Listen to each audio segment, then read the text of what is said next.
Today, I'm going for our first run in the Asics Novablast.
.23 miles, 8 minutes, 14 seconds per mile on average, going for my first run in the Asics Novablast, taking it for some easy miles as well as some marathon pace miles at the end there. But before I go into my thoughts on how this shoe did, I do want to go over some disclosures. This is a pair of shoes that was sent to me for the purpose of review by Roadrunner Sports. However, no one is paying me to use this shoe or to make this video, and no one's going to get a chance to preview any of my thoughts before this video goes up on YouTube. So with the disclosures out of the way, let's talk about the Asics Novablast. Now what we have here is a 9.2 ounce shoe with a bunch of cushion in the midsole, 32 millimeters of stack height in the back, a 10 millimeter drop. And in that midsole foam, you've got 100% of Asics' new foam material called Flyte Foam Blast. Now, this is a foam that they're calling bouncy, and bouncy probably isn't the right word I use for it. Springy is something that I would use to describe it. That's the feeling that I had when I was in it, or squishy is kind of the other word that really came to mind as I was running on this very, very soft shoe.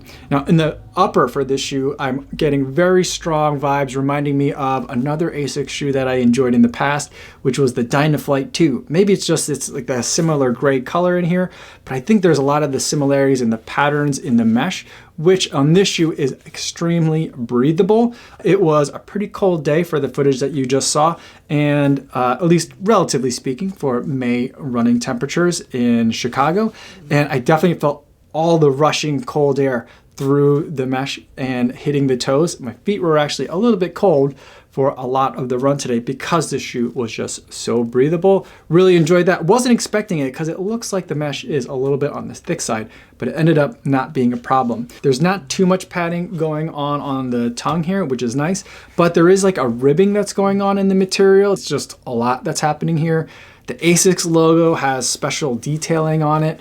And then even on the back, it's harder to tell on this gray shoe, but on the black version, for example, there's reflective detailing that's happening here as well.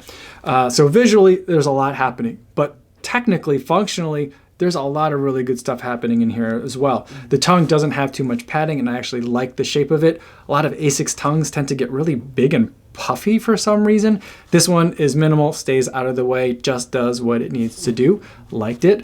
And in terms of the heel cup, it comes up a little bit higher on the back, almost to a flare, but not quite, but really comfortable to be in here without too much padding in here.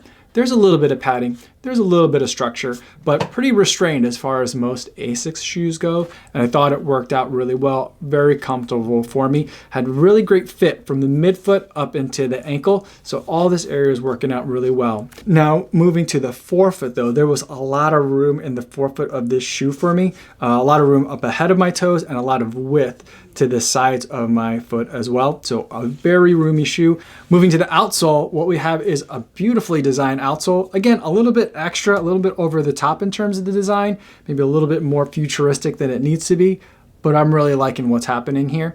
It's a very thin layer of rubber, and what Asics is using is not only their A-Hard technology, which is their high abrasion rubber, which they're so proud of. They're using a very thin layer of A-Hard Plus, which is supposed to be even more abrasion resistant than their typical A-Hard rubber material, and they're not using a lot of it, saving some of the weight, which is contributing to the relatively good weight, I think, for a shoe of this type of 9.2 ounces as the stated weight. So I like what's going on the outsole. On the midsole, we've got all this foam here in a futuristic cut and design. Really bold, really different, something new coming from Asics, especially with what's going on with the way it's very angular at the back here and then flowing into these waves towards the middle of the foot and the front of the foot. And then you've got these polygons underneath the heel, which is, I think, really beautiful in the way it all works together. I'm really excited that they are making these kind of ventures and taking these kinds of risks in their shoes. I think that this shoe is ultimately going to be best as a daily trainer, so some of your easier efforts for most of your days.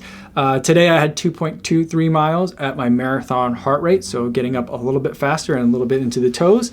The shoe did pretty good there. It was not a shoe that I would reach for on my tempo days or for my interval workouts necessarily. It wouldn't be the first one I would pick, but I think it could handle those efforts relatively well. And I think because it has that squishiness, that soft springiness to it, I think I'd also like it for those longer efforts as well, especially since it's got that extra room in the toe box and towards the front of the foot as well. So definitely something that doesn't look like a max cushion or a long run day shoe, but it definitely can fit in a lot of those roles well because of the nature of this Flyte Foam Blast. I always have to think really hard before I say that, but because of the way that the Flyte Foam Blast is really cushioned and squishy, I think it could do really well in that regard.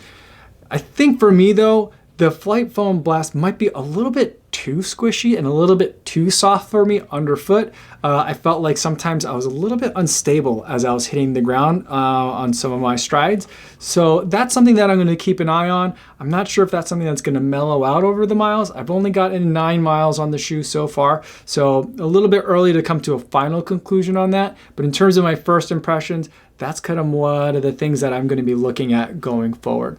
But other than that, I'm pretty excited about this offering from Asics. I'm glad to see that they're trying to reach out to different categories of runners. I think that this is really going to appeal to people who maybe have experience with Asics in the past and have probably taken a break from running and are now thinking, all right, I want to get back to running. I used to always run in Asics. What do they have that's new and fresh? This is something that I would definitely put in front of them and recommend to them for someone that's coming back to running, who used to be a runner and is looking for something a little bit new, a little bit different, but still wants to have that familiarity of the Asics brand. I think this is going to be a pretty good option for them. I'm going to put some more miles into it just to see how things develop and change over those miles. If you have any questions about this shoe, please feel free to leave them down in the comments below. I'd love to keep the conversation going down there.